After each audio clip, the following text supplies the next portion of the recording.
très allumé. Bon, c'est pas grave. Radioscopie qui continue à 9h moins le quart ce matin avec Mélanie et Frédéric. Frédéric, oui, vous avez trouvé pas mal de choses, hein, je crois, dans les pages culture de la presse. Incroyable, hein, vous le saviez pas. Que l'approche de Noël. Noël approche, exactement. Mais c'est une approche lente, sournoise.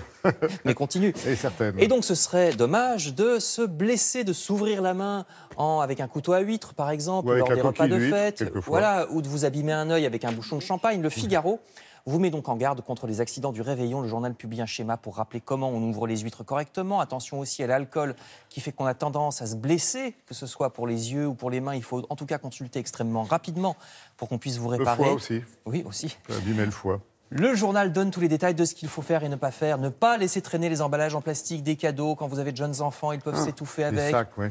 Il faut aussi surveiller les verres d'apéritif qui traînent sur la table basse pour les mêmes raisons. Et puis du côté du menu cette fois, outre les risques d'indigestion ou d'intoxication alimentaire, il y a aussi les risques pour la planète. On vous en a parlé dans le JT.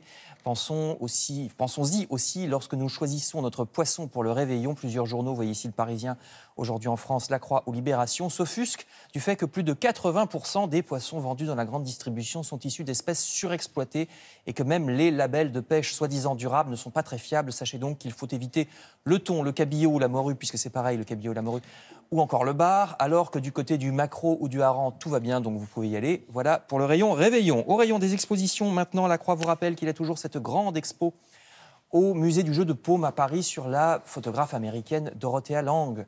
Lange, parce qu'elle était allemande alors. Lange. Voilà, ou Lange, si elle était allemande.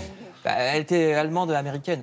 Alors, c'est la fameuse artiste qui a popularisé les images des pauvres pendant la Grande Dépression aux États-Unis dans les années 30, exposition jusqu'à la fin janvier. Et à côté, dans le Figaro, vous voyez qu'il y a aussi à la Cité de l'Architecture, dans le Palais de Chaillot également à Paris, une exposition sur les chantiers, aussi bien la construction des gratte-ciels américains dans les années 30 toujours, ça aussi c'est très connu comme imagerie, que l'histoire de la tour de Babel, celle de la tour Eiffel, les immenses buildings modernes ces dernières années, l'obélisque de Luxor installé place de la Concorde par Louis-Philippe, ou encore celle des barres d'immeubles des années 60. Il y a vraiment tout ça dans cette exposition jusqu'au 11 mars à la Cité de l'Architecture. Vertige garanti. Voilà, c'est dans le Figaro. Encore dans le Figaro, un monument parisien peu connu, donc allez faire un tour avant ou après vos courses dans les grands magasins des boulevards parisiens, puisque c'est tout près.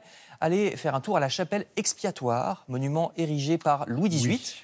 À la mémoire de son frère Louis XVI et de sa belle-sœur Marie-Antoinette, sur le terrain même où le corps de Louis XVI et Marie-Antoinette avait été enterré à la Révolution. C'est un monument très beau, hein, vous voyez sur ces photos, et où on découvre de plus en plus les tombes plus ou moins secrètes d'opposants à la Révolution qui avaient été guillotinés, notamment sous la Terreur. Vérifiez bien les horaires, parce que c'est pas ouvert tous les jours, la chapelle expiatoire. Donc c'est à lire dans le Figaro. Enfin, décidément, c'est le jour de l'archéologie. Regardez, on apprend dans l'Humanité, regardez cette très belle photo que vient d'être mise au jour, une extraordinaire tombe en Égypte, vieille de presque 4500 ans. Vous voyez cette très impressionnante photo ici dans l'Humanité. Oui, c'est vrai que... belle, hein, très belle photo. C'est assez impressionnant de voir ces corps comme ça, là, ces momies.